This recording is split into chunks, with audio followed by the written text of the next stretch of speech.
MLG.com पर आपका स्वागत करते हैं। हरियाणा में जो सबसे ज़्यादा चर्चित बात आज के दिन सियासी तौर पर है वो है जींद का उपचुनाव।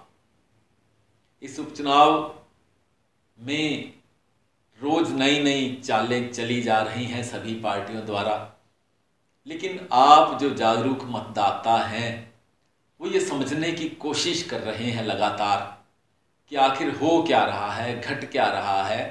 पर्दे के सामने जो है सो है, पर्दे के पीछे क्या हो रहा है। पर्दे के पीछे जो हो रहा है वही हम आपको आज बताने जा रहे हैं।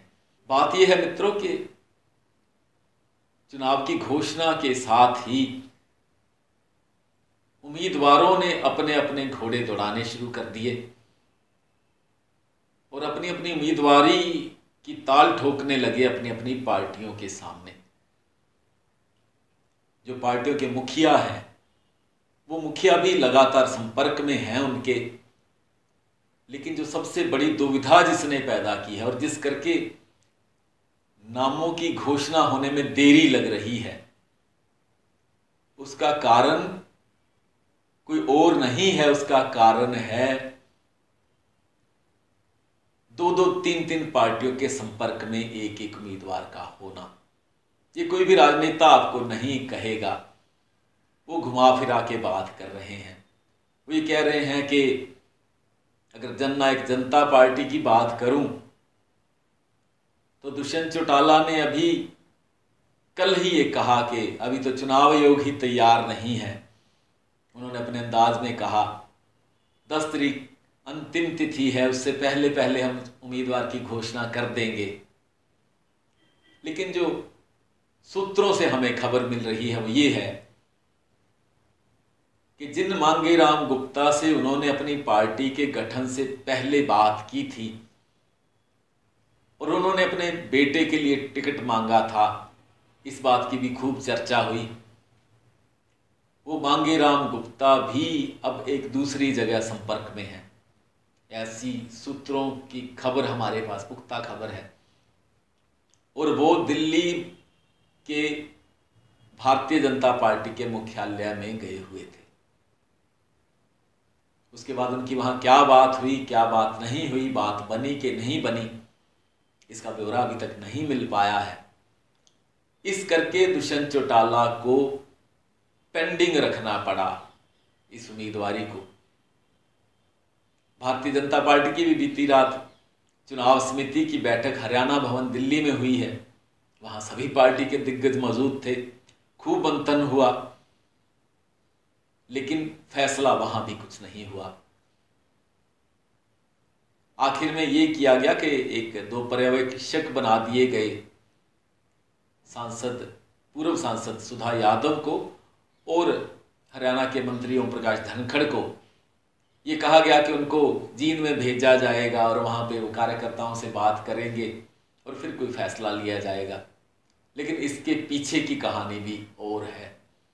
इसके पीछे की कहानी ये है कि भारतीय जनता पार्टी में जो दिवंगत हमारे विधायक मिड्ढा साहब थे, इनेलो से वो विधायक थे, लेकिन उनके पुत्र जो हैं वो भारतीय जनता पार्टी को ज्वाइन कर चुके हैं। मिड्ढा साहब से जो पराजित हुए थे उम्मीदवार सुरेंद्र सिंह बरेवाला, जो बहुत ही दिग्गज नेता थे इंडियन नेशनल लोकदल के और बहुत रसूखदार नेता थे, इलाके में उनका अच्छा प्रभाव भी था, वो भी भारतीय जनता पार्टी पहले ही ज्वाइन कर गए थे क्योंकि इनेलो ने उन्हें टिकट नहीं दी थी और केवल 21 वोट से वो भारतीय जनता पार्टी के टिकट से हारे थे मिड्ढा साहब के मुकाबले में। वो भी भारतीय जनता पार्टी में हैं।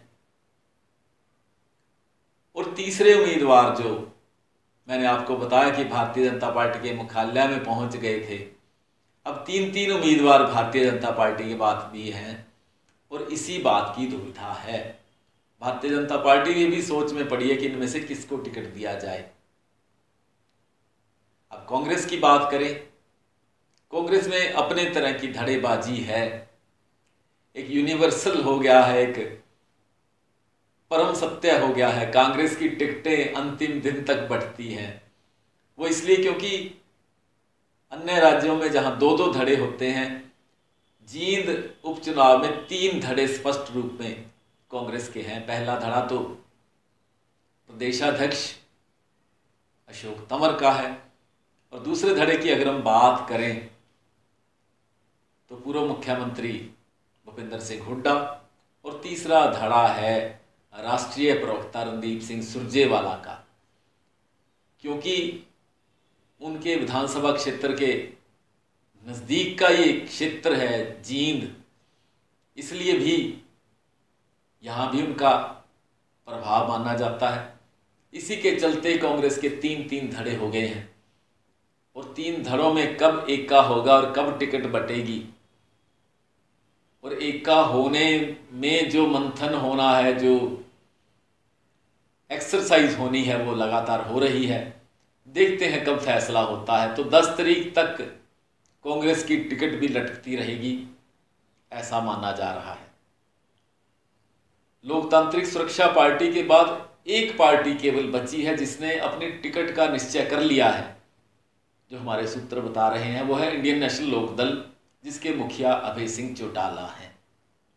अभय सिंह चौटाला के लिए ये चुनाव एक जिंदगी की बड़ी राजनीतिक चुनौती के रूप में है, क्योंकि अभी अभी उनसे अलग होकर उन्हीं के भतीजों ने, भाई अजय सिंह चौटाला के बच्चों ने एक नई पार्टी बनाई है, जननायक जनता पार्टी, और वो पूरे दमखम के साथ चुनौती देने के लिए तैयार है जींद में उनको।